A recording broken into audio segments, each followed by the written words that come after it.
Hot damn, my crypto's up $10. And yours can be too. Uh,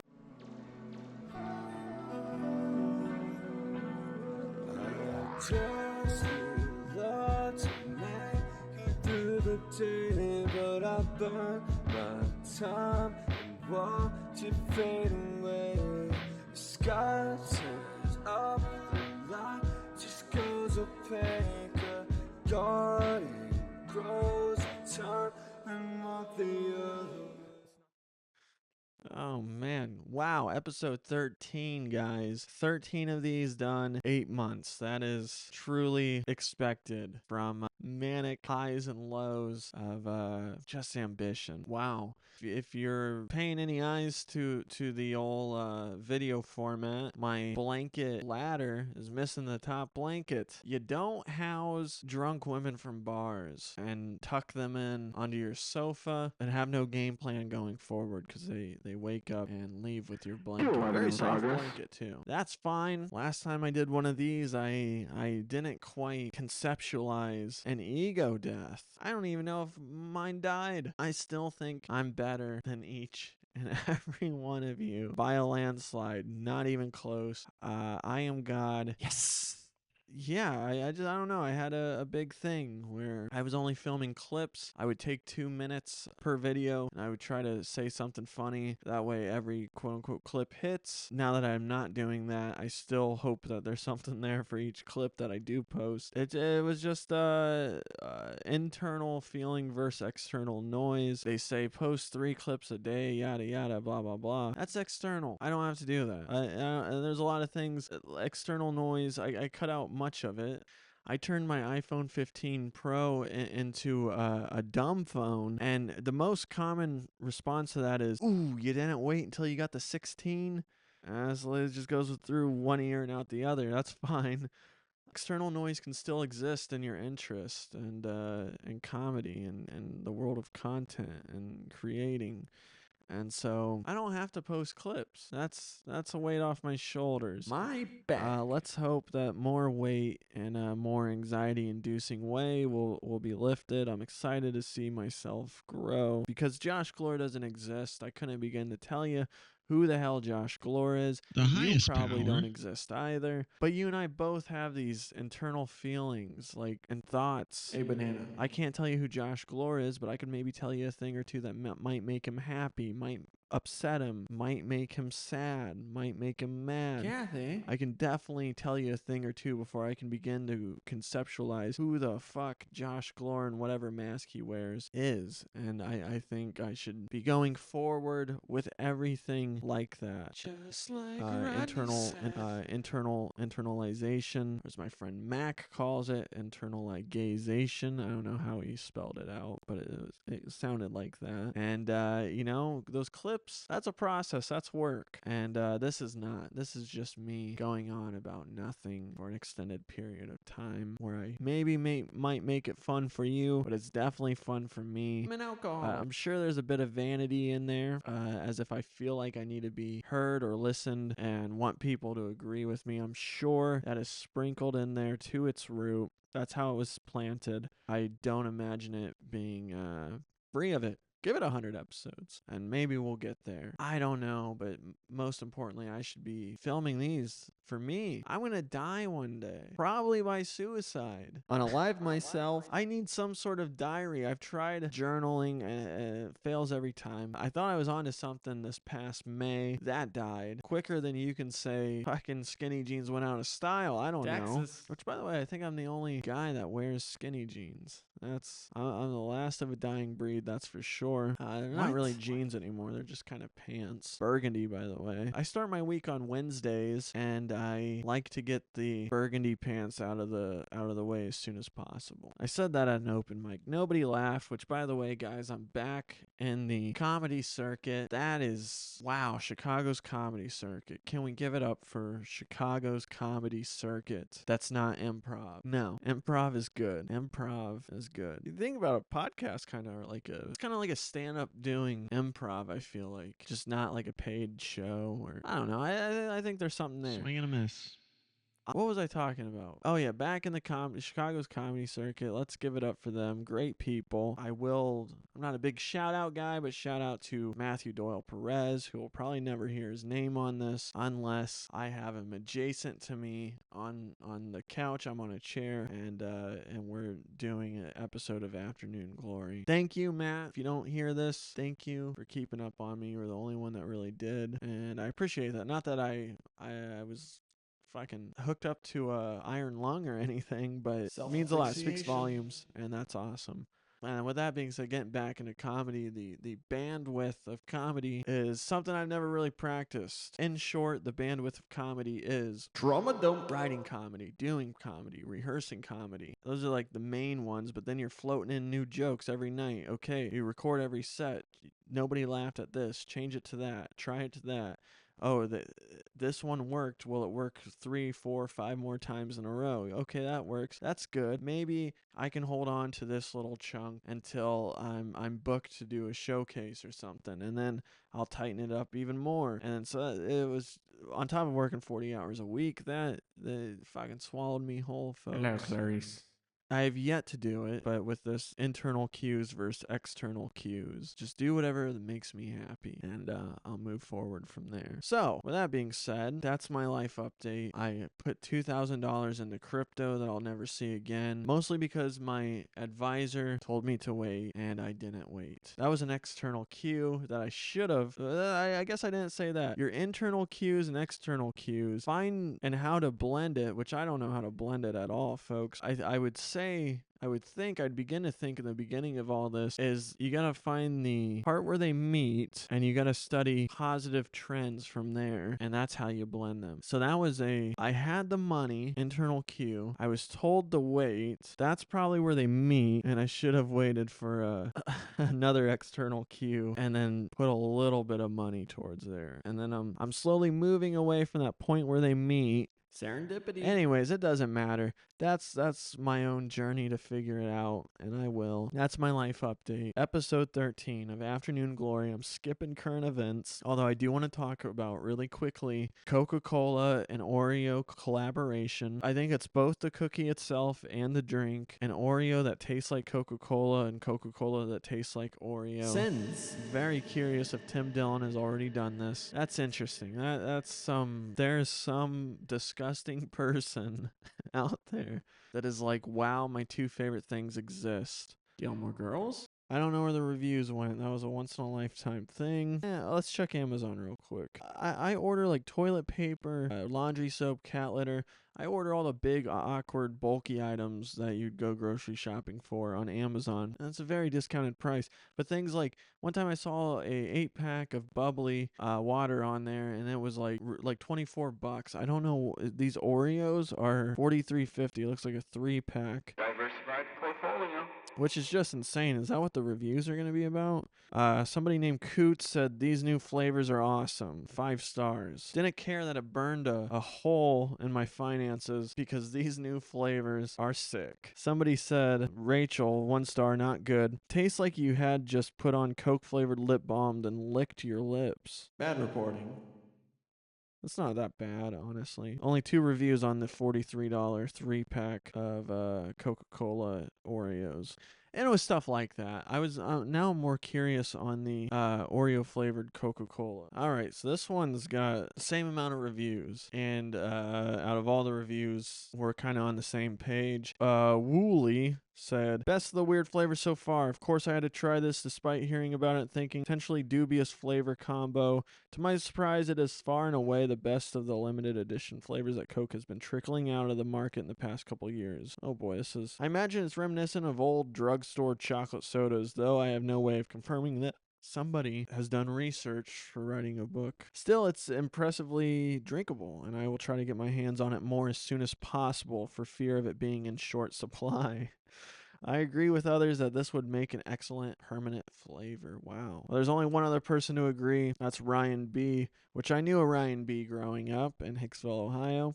Surprisingly really good. I really like the taste of Oreo Cola. It tastes like the cookie part of the Oreo, and taste comes from the aftertaste.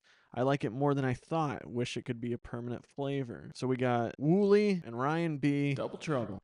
who I may or may not know, on board with Coke adding that as a permanent flavor. What loser, I don't want to say loser, but what psychopath, when the news broke that the soda and the cookie will have Coca-Cola flavored Oreos or Oreo flavored Coca-Cola to drink, what percentage of this nation, but America is ahead of the curve on pop culture and trends, so I will go ahead and drag the world in. What percentage of the world has a pie chart? I just need two different colors. Actually, when the news broke within a week, was fucking amped for this. This sounds gross. Anything that it's all a scam. It's all a fucking, I don't want to say scam. It's all a Drunk text. a ploy. I don't even know the words. I can't even form the words. It's for dumb people, and I'm not the sharpest tool in the box, which I never liked that. There should be very minimal. You think of box of tools, you're just gonna grab. There shouldn't be the sharpest one in there. So I'm not the sharpest knife in the knife block.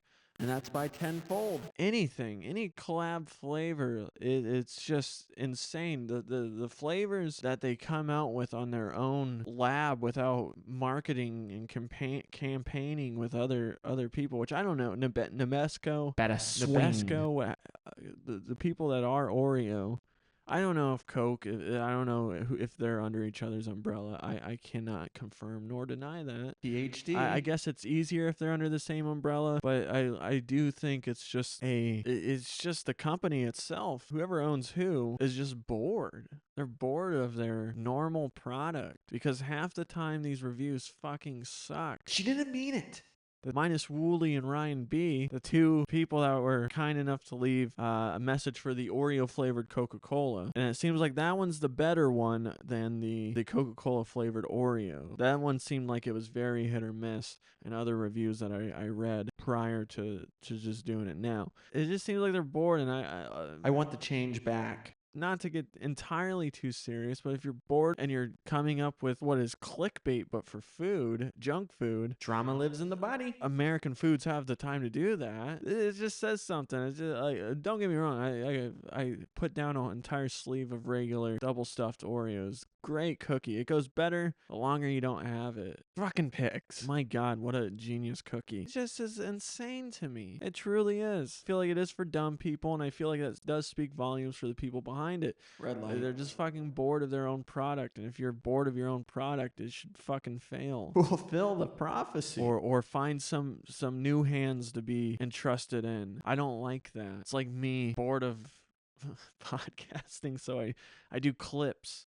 Still the roots. Shame on me for not committing to the entirety of the project. Dale, don't do that. That's just my opinion. And plus, it's fucking two big corporations, Nabisco and Coca-Cola, and I don't even know what the fucking mega brand for Coca-Cola is. I don't know if Coca-Cola is the cream of the crop. Diet Coke, huh?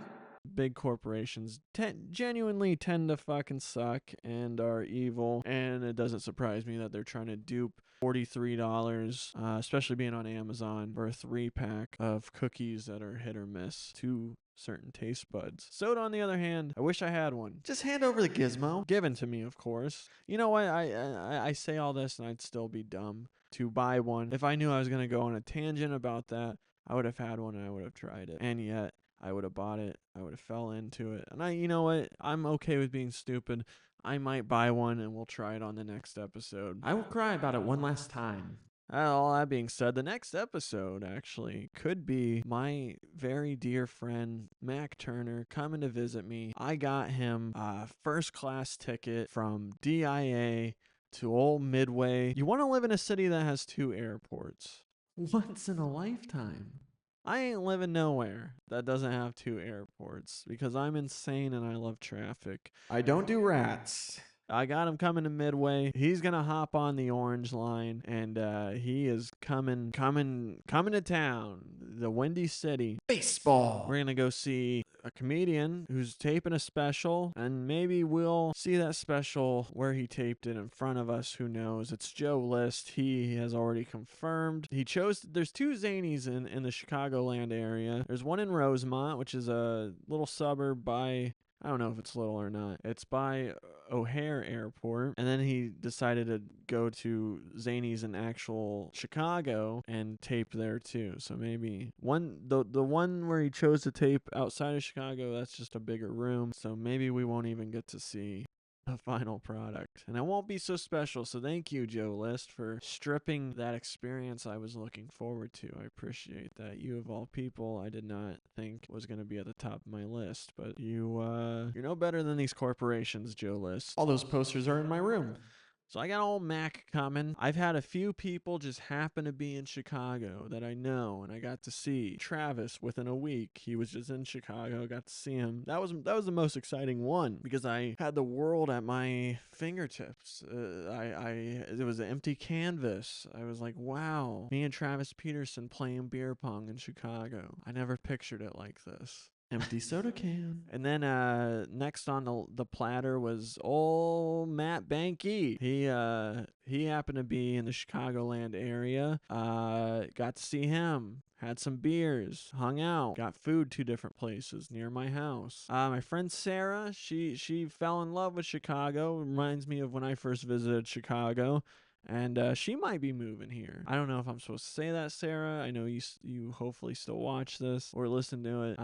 It's not my business, so she's not moving here. Confirmed it. And those are all folks that had business to attend to in Chicago and made time for me, and I thank you so very much.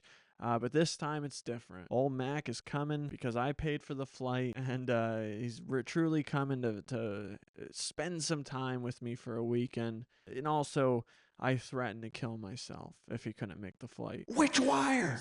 Happy to have you on board, Mac. Thank you. I am going to buy your air mattress right now after this recording. And maybe we can record something. We've talked about that. So that could be the next episode. But with all that being said, folks, let's get to the meat and potatoes of the podcast, which we all know I've built up the scenario. I go on and on about it for 20, in this case 30 minutes at the time of the recording. Let's see how much I can trim off just for me to spend 10 minutes on the scenario. So I got old Macker coming. That got me thinking about my ideal hosting scenario. And it's always when the girlfriend's out of town and I hop onto Grindr and they say, "Can you host?" And I'm like, "You bet your ass I can." That is the same regards what I was talking about, just having people stay over, not some horny guy from Grindr coming over to either suck your cock and fuck it, or you suck his and fuck it, or both. It is like friends, family coming over. Now, already off to the get-go, my ideal form of hosting is buying a hotel for whoever's visiting. I don't want you in my space, but Mac is my brother. I love him so very much. He is more than welcome to stay. More reason to come out, and he doesn't have to spend any money. If I bought the ticket, your room, All access. now all you got to worry about is surviving off food. And Chicago's very expensive. Pack of cigarettes, like 17, 18, 19 bucks. $20 in some cases. First of all, let's get that. I like my privacy. Hey, maybe I was onto something about the Grindr thing. And a king-size candy bar. No, Mac's somebody I would want invading my space. But if it was somebody other than Mac, I got you in a hotel. You know, if I'm flush. Is that the right word, or does flush mean you don't have any cash? Doesn't even matter. $2,000 down the crypto drain. I am not flush. Is it flush for cash? Is that accessible? I don't know. I need a second mic, by the way, if you're interested, to chime in on times like this. And then, they kind of build the itinerary, but I have the final say. I want to go to the Bean? No. What? That's stupid. Why not go... Oh, we're not going to the Bean. And we're not going to the Art Institute either. It's come back when it just so happens to be a free day.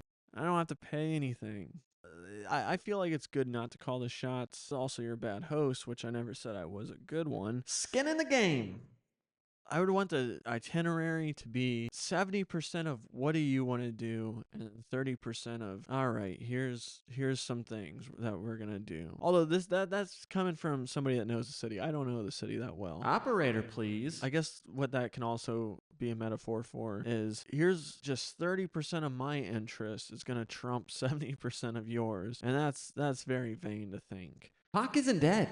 I'm sorry. You get 70% of the say, and then we'll get to do 30% of what I would like to do. And you want to keep your guests entertained. That's the most stressful part. Is when someone looks bored, it's like, oh shit. Mac doesn't like the CTA, the L train rides. He's not entertained by that fucking crackhead pulling out a knife slowly out of the case while he's eyeballing with straight laser vision a pregnant woman at the end of the train cart.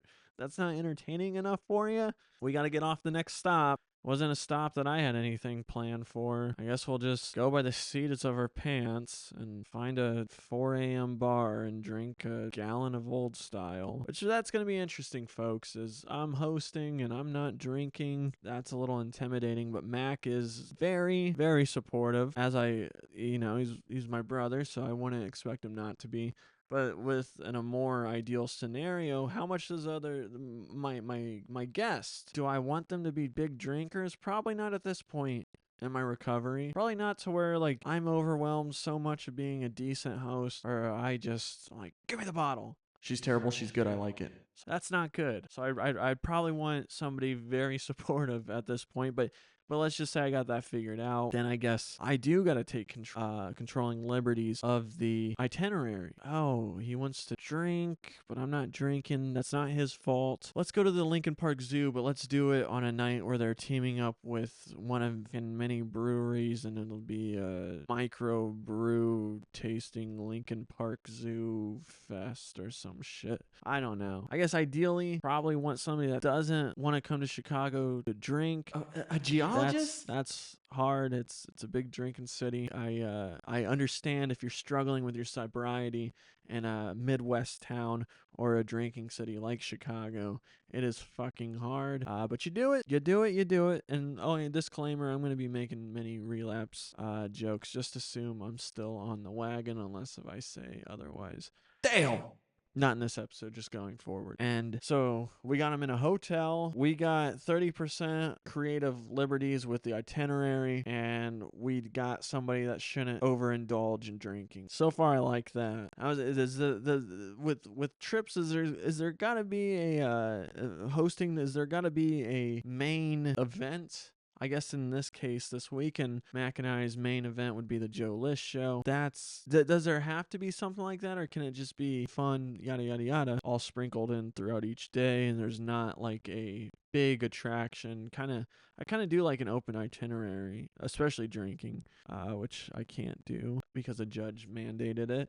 She didn't mean it. Kind of like that. I remember the first time I visited Chicago, there was such a tight itinerary, and some evenings were a little more free than others. But I kind of wish we had an extra day, or even in the 5-6 days that I was here, I wish there was a day where we could have where whoever's visiting can just have the total creative controls, where, oh, you know what, Josh, like, I know you want to show me Chicago, yada yada, but I kind of want to take like a day, half a day, and kind of explore on my own. And that's fine. That's ideal. That's why I put you up in a hotel room, not in the Loop, downtown Chicago, not there, because that's pricey. And I put you in a nice little boutique hotel and one of the northern neighborhoods of Chicago, where it's pretty boring, but it's still got a tight enough leash on you.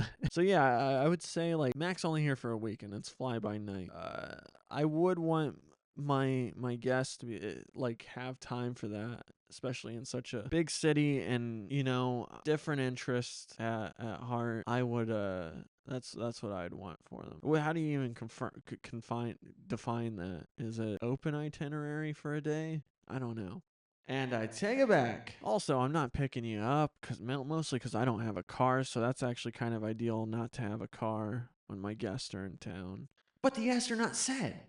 That's really nice, actually. But then I guess that puts me at liberty where I should probably offer Uber at least one of the ways back or to the airport. Okay, I can come to terms with that. If I'm putting them up in a hotel, maybe that could be the half explore day. Maybe they just come while I'm working. I'm like, well, figure it out yourself, and then I'll be here to save you. So I guess come while I'm working. I don't even want to be off work the day you're coming. I want to be off, after. But I guess in my line of business, hospitality, like that, even if the day's in the middle of I can pick up a shift and they can figure it out, and then I'll come after work and pick up the pieces for them. Be like picking up a kid from school. Like, what'd you do today? How'd that make you feel? Oh my gosh, you bought candy bars from somebody on the train? It's a scam. I don't know if it is or not. Unless if I knew how to cook, but I feel like every meal we go out and get, that's good. I can live with that, which I don't cook, so we would get it every meal. Chicago's easy, especially somebody that's never been here. Like, oh, let's go get a Chicago dog. Oh, let's go get an Italian beef. I'm not the biggest fan of deep dish, but if you've never had it, you might as well try it while you're here.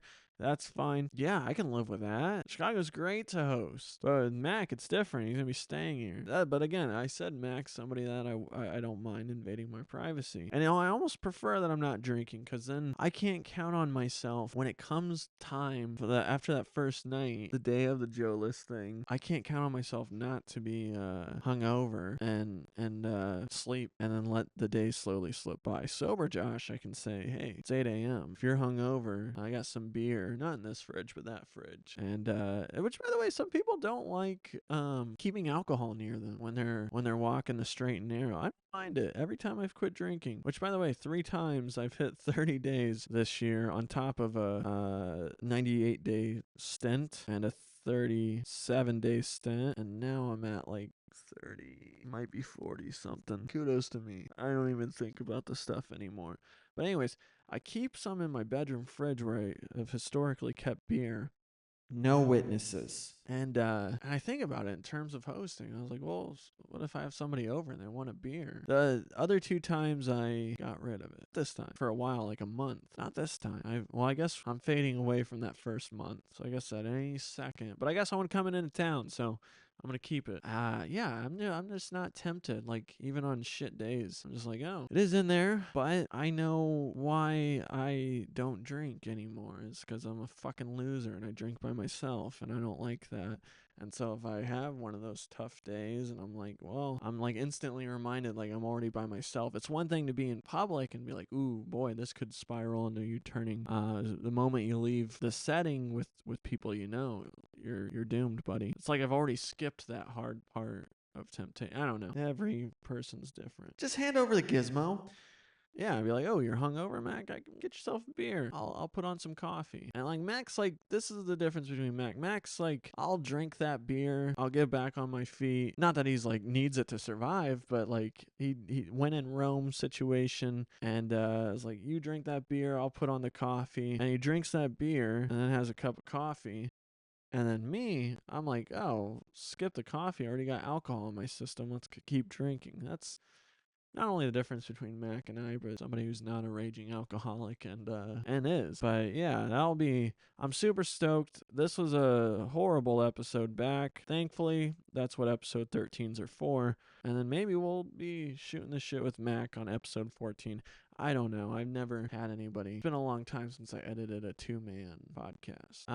I'll be back, guys. I don't know if I'll be able to post weekly, but I'll try. A lot better than the clips. I feel more at peace internally. That's good. Can't wait to do it again. I feel like this just ended kind of abruptly. Also, my neighbor's home, and it's just weird to be fucking podcasting. I don't like that. You podcast? I don't like that question.